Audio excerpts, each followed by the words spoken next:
Welcome everyone to this video. Thank you for choosing our video to solve your problem. So let's do it.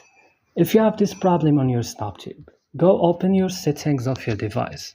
Click right now at apps option and search for Snaptube and click on it.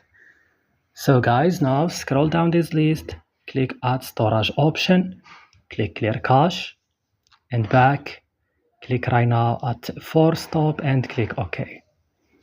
So what you have to do now, go to permission, files and media, click on it, disable this option, enable it like this, click allow here. Right now, if you don't click on force stop in the corner of the screen here, click on it, click OK. And the last step is very easy, restart your device and that's all. I hope this video was helpful. Don't forget to like and subscribe in this channel and bye.